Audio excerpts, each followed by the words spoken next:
신바람 사연 아파트. 오늘의 사연 시작하겠습니다. 다가오는 여름에 결혼이 예정돼 있어요.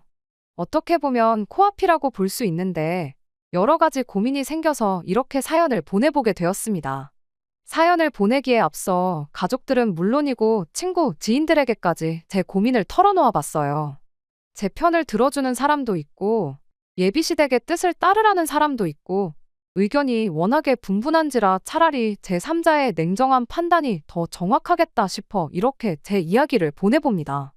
양가 상견례는 지난달에 마쳤어요.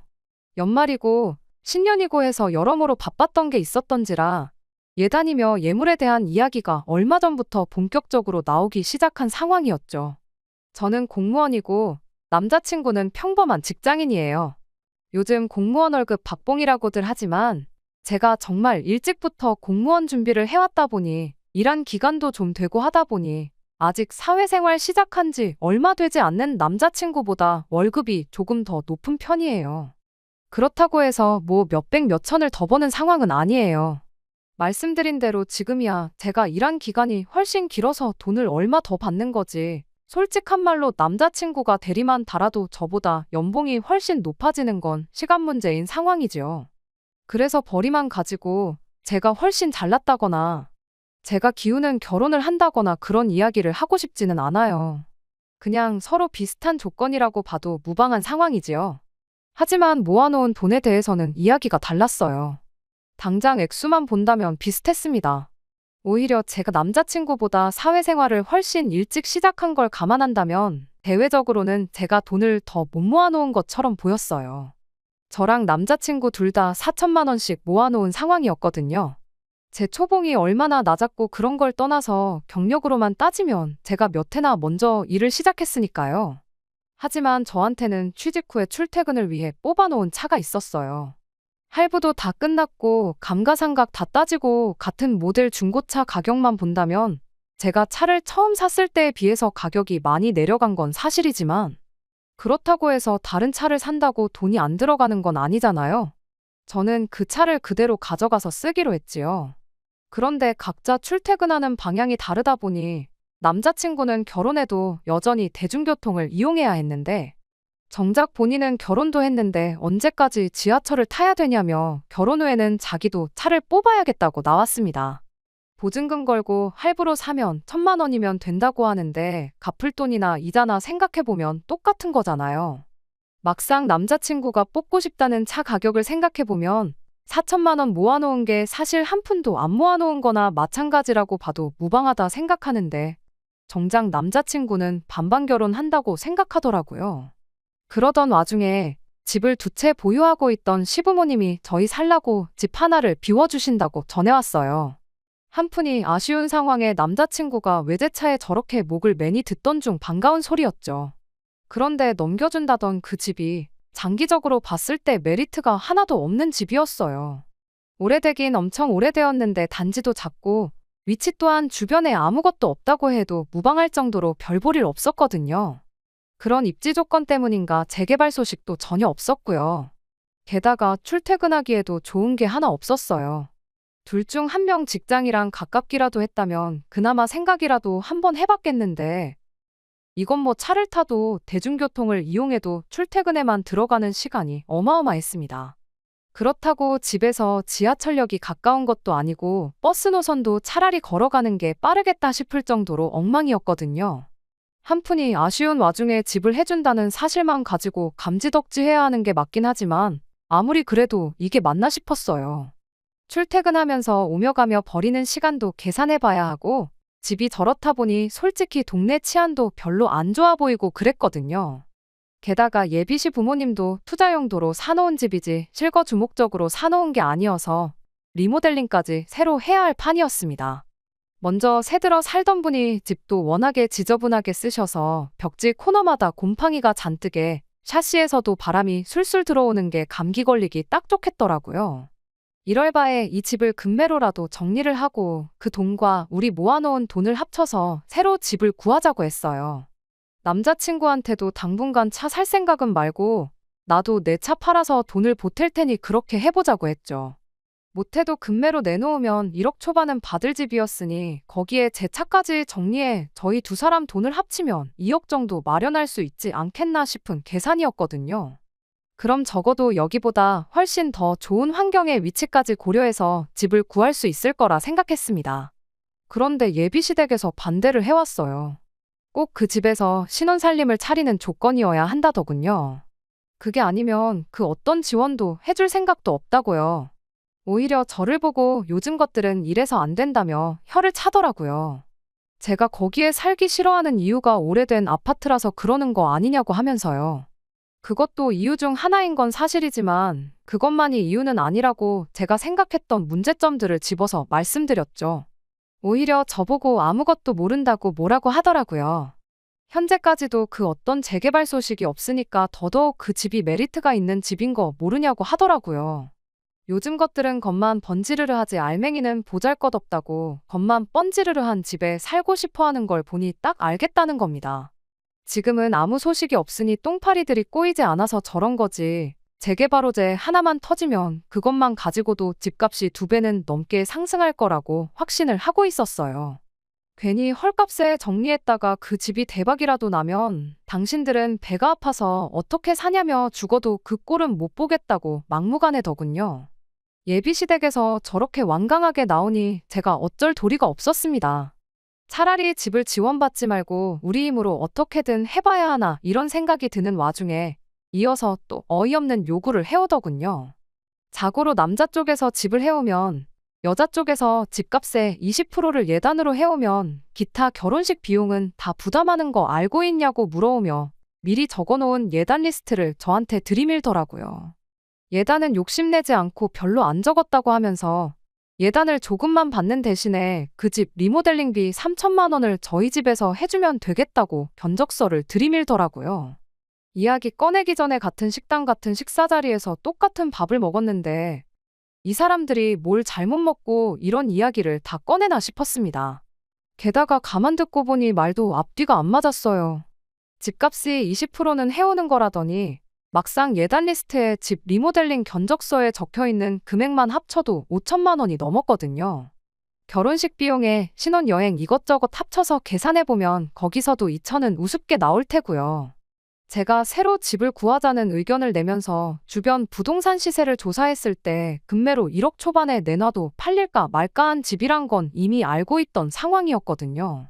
진짜 넉넉 잡아 인심 후하게 쳐줘서 시세를 1억 5천으로 잡고 계산해줘도 20%는 커녕 거의 절반을 요구하는 거나 마찬가지잖아요. 저는 일부러 제 앞에 들이밀은 예단 리스트며 리모델링 견적서를 쳐다보지도 않았고 말도 아끼면서 한마디도 하지 않았고 예비시 부모님을 빤히 쳐다보고만 있었어요. 이런 제 반응을 예상 못했는지 조금 당황스러워하다가 아무튼 이렇게 할 테니까 부모님하고 한번 잘 상의해보라며 후다닥 자리를 뜨더라고요. 예비시 부모님이 자리를 떠나고 난 뒤에 남자친구한테 이게 맞냐고 제가 한마디 물어봤어요. 남자친구는 그래도 지불해주는 게 어디냐며 좋은 점만 생각하자는데 뭐가 문제인지도 모르는 것 같아서 일단 알겠다고 말했고 그 뒤로 2주째 이 핑계 저 핑계 대면서 남자친구랑 만나지도 않고 있는 상황이에요. 당연히 그날 이후로 결혼 준비 아무것도 시작한 거 없고요. 제가 확신이 서질 않아서 주변 사람들한테 제 이야기를 전하고 의견 물어보러 다녔죠. 시작할 때 말씀드린 것처럼 의견이 분분한 상황이에요.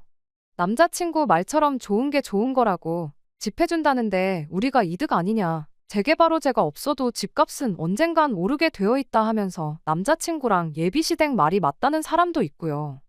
1억 5천도 안 되는 집 가지고 선심 쓰는 척 생색내는데 막상 남자친구가 차까지 뽑아버리면 그건 반반 결혼도 못 되고 오히려 저랑 저희 집에서 돈을 더 해가는 거나 마찬가지 아니냐는 사람도 있고요.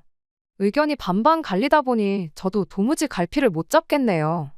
제가 이기적인 건지 싶기도 하고요. 그래서 이렇게 여러분들 의견 한번 들어보고자 사연 보내봤어요. 그냥 친한 동생한테 조언해준다 생각하고 기탄 없이 이야기해주시면 참 감사하겠습니다. 안녕하세요. 몇 주 전에 결혼 문제로 사연 보냈던 쓰니입니다. 결론부터 말씀드리면 속 시원하게 파혼하고 돌아왔어요. 그 이야기 전해드리려고 이렇게 다시 한번 제 사연을 보내게 되었습니다. 처음엔 다시 한번 남자친구와 이야기를 해보기로 했었어요. 사랑하니까 결혼하기로 한 건데 돈 얼마가 중요하냐며 저희 부모님까지 나서서 좋은 점만 생각하라고 저를 설득하셨거든요. 저도 남자친구가 좋아서 결혼을 결심한 건데 너무 계산적으로 조건만 따지고 있는 게 아닌가, 나야말로 속물이 아닌가 그런 생각도 들어서 최대한 긍정적으로 생각하기로 했습니다. 하지만 그렇다고 해서 호구 잡혀서 살겠다는 생각은 아니었어요. 예비시댁에서 원하는 대로 하는 만큼 저도 확실히 짚고 넘어갈 건 짚고 넘어가야겠다고 생각했거든요. 그래서 다시 한번 예비시 부모님과 같이 해서 자리를 마련했습니다. 이야기를 시작하기 앞서서 저희 집에서도 예비시댁에서 제안했던 리모델링이며 예단은 아무 이야기 안 나오도록 준비하기로 했다는 사실을 말해줬습니다. 대신 결혼식 비용은 절반씩 하는 게 좋겠다고 말을 꺼냈습니다. 축의금 나오는 게 있으니까 이 비용 부분에 대해서는 문제가 없을 거라고 생각했고, 예비시 부모님 표정이 떨떠름해 보였지만 일단 이야기를 계속 해보라던 게 제가 무슨 이야기를 하느냐 한번 보자고 하는 것 같아 보였습니다. 그리고 확실하게 집 명의 문제는 짚고 넘어가고 싶다고 했어요. 사실 생각해보면 1억 초반대 집을 받으면서 혼수도 해오고 예단도 해오고 거기에 3천만 원이나 들여서 리모델링을 한다는데 솔직히 공동명의를 요구 못할 이유가 있나 싶었습니다. 그런데 대번에 공동명의는 안 되겠다고 싫다고 잡아떼더라고요. 그렇게 하면 수지타산이 안 맞는다나요? 저는 그게 언제 뜰지도 모르는 그 집값 때문에 그러는 줄 알았는데 그것만 가지고 그런 게 아니었어요. 알고 보니 예비시 부모님이 그쪽 동네가 집값이 오른다는 뜬소문 하나만 믿고 그 집을 매매했던 가격이 2억이 넘었던 거예요. 집해오면 집값의 20%는 혼수며 예단으로 해와야 한다. 어쩌고 했던 말이 자기가 샀던 가격을 가지고 계산을 했으니 그 금액을 들이밀었던 거였더라고요. 지금은 불경기라 일시적으로 집값이 내려간 거지. 조만간 규제 풀리고 정책이 바뀌고 그러면 다시 2억 4천 찍는 건 시간 문제 아니겠냐고 합니다. 경우에 따라서는 자기들이 그 아파트 살 때 들었던 대로 5억까지 올라간다는 거였죠. 지금 가격이 1억 1천만 원인 건 생각도 안 하고 자기들이 5억이 넘어갈 아파트를 넘겨주는 건데 고작 리모델링하고 혼수 예단 당연히 해오는 걸 빌미로 공동명의를 요구하다니 뻔뻔함에도 정도가 있어야지 않냐며 개거품을 물면서 저보고 아주 결혼 한번 잘해서 집 한 채를 거저먹으려고 드냐며. 얼굴은 아주 아무것도 모르는 척 순진하게 생겨가지고 속은 시꺼먼 게 도둑놈 신보가 보통이 아니라고 하더라고요. 누가 누구한테 할 소리를 아들 결혼 빌미로 다 쓰러져가는 아파트 리모델링이나 예비 며느리한테 떠넘기는 주제에 그딴 소리를 하고 있냐는 말이 목구멍까지 차올랐습니다. 그런데 제가 한마디 따지기도 전에 이딴 소리 하려고 바쁜 사람 오라가라 했냐며 저보다 먼저 자리에서 일어나더라고요. 그래서 더 말할 것도 없겠다 싶어서 그냥 저도 그 자리에서 포기해버렸어요.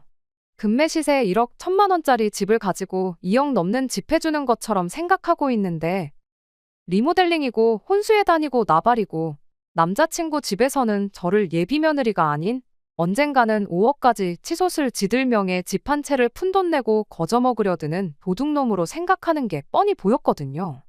제가 저를 스스로 조건 따지는 속물 아닌가 생각한 게 우습다 싶을 정도로 진짜 돈 10원짜리 한 장까지 따지는 속물들이 바로 제가 결혼까지 생각했던 남자의 부모였어요. 남자친구는 지 부모님을 따라가야 하나 저를 달래서 포기를 시켜야 하나 고민하는 것처럼 보였는데 결국에는 나중에 연락하겠다며 자리를 뛰쳐나갔습니다. 실망스럽긴 했지만 오히려 다행이었죠. 괜히 저 설득하겠다고 징징거리면서 매달렸으면 그것만으로도 스트레스였을 테니까요. 뛰쳐나가면서 계산도 안 했더라고요. 예비시 부모, 아니 그 아줌마 아저씨가 계산을 했을 거라고 생각하지는 않았지만 뒤따라 나간 남자친구도 결국 똑같은 사람이었던 거예요. 하기야 그렇게 생각했으니 그깟 다 쓰러져가는 집 한 채 가져온다는 걸로 부모님 뜻에 따르자고 저를 설득했겠죠. 혼자서 남자친구와 그 부모가 먹은 밥값을 계산하고 있는데 열이 잔뜩 날 상황에서도 오히려 마음이 차분하고 편안해지더라고요. 길게 끌 것 없이 이렇게 후련하게 끝내준 게 오히려 고마운 거 아닌가 하는 생각이 들었어요. 집에 돌아와서 저희 부모님한테 있었던 일 그대로 전해드렸어요. 그런 줄도 모르고 잘 해결해보자고 제안했던 게 미안하다며 사과를 하시더라고요. 사실 부모님이 저한테 사과하실 일은 아니잖아요. 저야말로 잘 알아보지도 않고 저렇게 인격이 파탄난 사람들하고 한 가족이 되려고 생각했던 게 죄송할 따름이지 않냐고 제가 더 죄송하다고 사과를 드렸네요. 여기서 끝났다면 그냥 적당히 서로 재다가 파혼했구나 싶은 그냥 평범한 파혼 이야기였을 텐데 그렇게 남자친구와 헤어진 뒤 연락도 없이 일주일 정도 지나가던 얼마 전이었어요. 남자친구한테서 연락이 오더라고요. 무슨 할 말이 남아서 또 이렇게 전화질인가 싶어서 전화를 싹 무시하고 있었더니 지금 저희 집 근처에 와 있고 제가 퇴근하고 와서 집에 있는 거 다 알고 있다며 나올 때까지 기다리겠다고 문자를 보내더라고요. 오래 기다릴까봐 걱정이 돼서 나간 건 절대 아니에요. 진짜로 나올 때까지 기다리고 있으면 그건 그거대로 이웃들한테 민폐가 되지 않을까 싶고 이런 식으로 또 찾아올 수도 있으니 확실하게 단판을 지어주려고 남자친구가 기다리고 있던 카페로 나갔어요. 자리에 앉을 것도 없이 남자친구 앉아있던 테이블로 가서 우리 두 번 다시 볼 일 없는 사이인 거 아니냐고 앞으로 두 번 다시 이런 식으로 연락도 하지 말고 찾아오지도 말라고 말했습니다. 다음에는 이런 식으로 나와줄 생각도 없고 또 찾아오면 경찰도 부를 생각이라고 확실하게 전해줬어요. 무슨 말 하는지 들어보려고 나간 것도 아니었고 저도 할 말은 다 했으니 그 자리에서 뒤돌아 밖으로 나왔습니다. 그런데 남자친구가 카페 밖까지 쫓아나와서 제 바짓가랑이를 붙잡더라고요. 미안하다고 하면서 자기 이야기도 좀 들어달라고요. 집 근처 동네에서 이게 무슨 봉변인가 싶어서 하는 수 없이 남자친구 데리고 근처의 다른 카페로 후다닥 도망갔어요. 방금 전 카페에서는 이목이 집중될 것 같아 싫었고 동네에서 괜히 아는 사람이라도 보면 망신살 아주 제대로일 것 같아서 후다닥 무슨 소리 하는지 듣고 보내버릴 생각이었습니다. 남자친구는 저를 보자마자 침울한 표정으로 그냥 제가 하자는 대로 할 걸 그랬다며 시간을 돌릴 수만 있다면 돌리고 싶다고 후회가 된다고 말을 꺼내더군요. 일주일 만에 돌변해서 또 무슨 이야기를 하는 건가 싶었는데 참 부모라는 사람들이 너무하긴 했다 싶어서 남자친구가 다 안쓰러워졌네요. 가머니설에 소가 2억 5천에 들어간 집이 현재 1억 초반대에 거래가 되고 있다고 했잖아요. 그런데 세상에 그 집에 사실 대출이 8천이나 남아 있었답니다. 남자친구네 부모님은 집값이 언젠가 5억으로 올라가기만 하면 이자로 날려먹은 손해도 다 메꾸게 될 거라며 꾸역꾸역 그 집을 쥐고 있었던 거예요. 그리고 여태 손해본 게 있으니 그 집을 처분할 수도 없는 상황이었던 거고요. 그러니 그 집을 저희들 결혼을 빌미로 아들인 남자친구에게 떠넘길 계획이었나 봐요. 그러던 와중에 또 공동명의니 뭐니 하니까 또 손해보는 느낌이 들은 건지 아니면 그 과정에서 대출에 대해서 제가 알아챌까봐 그런 건지 싶어서 반대를 했던 거고요. 그런 식으로 우겨대다간 제가 파혼을 결정할 거라고는 꿈에도 생각을 하지 않았었나 봅니다. 그날 그 자리에서 그렇게 자리에서 떠나버리면 세게 나오는 그 모습에 제가 겁이라도 먹고 당신들이 제시한 조건을 다 받아들이고 이 결혼을 할 줄 알았나 봐요. 오히려 저는 그 덕분에 파혼을 결심하게 되었던 건데 말이죠. 아무튼 그렇게 제가 연락도 다 끊어버리고 확실하게 파혼하겠다는 생각을 전했더니 남자친구 집에서는 모처럼 손해만 잔뜩 보고 있던 집을 처분할 기회였는데 이렇게 그 기회가 사라지는 건 또 아쉬웠나 보더라고요. 오랫동안 골머리 써이던 집이었는데 이렇게 해결하나 싶더니 다시 당신들 손으로 돌아오게 되었으니 말이에요.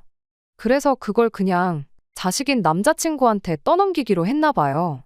결혼이 엎어진 게 당신들 탓이 아니라 제 탓이고 집이 없을 때도 결혼하겠다 하는 여자가 있었는데 한 명 더 구하는 게 뭐가 문제나 되겠냐면서 집을 남자친구한테 넘기기로 했답니다. 8천만 원이라는 거액의 대출까지 함께 말이죠. 남자친구가 그 말 듣고 이대로 가다간 안 되겠다 싶어서 저를 붙잡으러 온 거지요. 제가 제시했던 조건은 공동명예 아니냐. 이제 내 집 된 거나 마찬가지니까 그깟 공동명예 내가 해주겠다. 그러니 다시 결혼해달라 애걸복걸 빌더라고요. 내가 미쳤냐. 여지껏 내가 공동명예 안 해준 것 때문에 파혼한 줄 알았냐. 그거 착각도 너무 큰 착각이 아니냐고 정신 똑바로 차리라고 한마디 해줬습니다. 말도 안 되는 계산 방식 들먹이는 니네 부모도 문제지만 그 부모한테 찍소리도 못하고 바라는 대로 다 해주고 전부 당해주는 당신 같은 사람을 어떻게 남편으로 믿고 평생을 같이 하겠냐고. 내가 파혼을 결심하게 된 가장 큰 원인은 집도 돈도 니네 부모님도 아니고 바로 너가 문제다 하고 제대로 주제 파악 시켜줬어요. 그리고 먼저 카페에서 말한 것처럼 또 연락하거나 우리 동네 근처에 이유도 없이 얼씬만 해보라고 했죠. 더 이상 네 이야기 들어줄 이유도 시간도 없으니 이만 자리에서 일어나겠다고. 어디 그 다 쓰러져가는 잘난 집 한 채 가지고 결혼 한번 아주 잘해보라고 했습니다. 아무튼 이렇게 완전히 쪽내고 나니 제대로 알아먹었는지 그날 이후로는 저한테 아무런 연락이 없네요. 그래서 이렇게 후련하게 후기도 남기게 되었습니다. 처음 사연 보냈을 때 그때 어떻게 해야 할지 갈피를 잡지 못하고 있던 제게 정확하게 갈피를 잡아준 댓글이 생각나네요. 지금도 벌써 그 다 쓰러져가는 집으로 결혼 전부터 저렇게 주도권을 잡으려고 하는데 결혼하면 얼마나 더 심하겠냐고. 굳이 똥인 거 뻔히 아는데도 그 맛을 봐야겠으면 한번 찍어 먹어보라던 그 말이 말이에요. 똥인 건 알았지만 그렇게 오랫동안 한 곳에 고여서 썩을 대로 썩어버린 똥이란 걸 알고 나니 이 결정 자체에는 후회가 없어요. 다만 다시 다른 사람 만나서 연애하고 결혼 이야기까지 가게 되는 게 언제가 될지 도무지 엄두가 안 날 정도로 까마득한 게 마음에 걸리긴 합니다. 그렇다고 남자친구와 다시 잘해보겠다는 건 절대 아니니까 걱정 마세요. 똥차 가고 벤츠가 온다니까 제 가치를 키우면서 느긋하게 있으면 언젠가 그 벤츠가 알아서 나타나겠죠 뭐. 끝까지 들어주셔서 감사합니다. 오늘의 사연은 여기까지입니다. 구독과 좋아요, 알람 설정 부탁드리고 더 좋은 사연으로 다시 찾아뵙겠습니다. 감사합니다.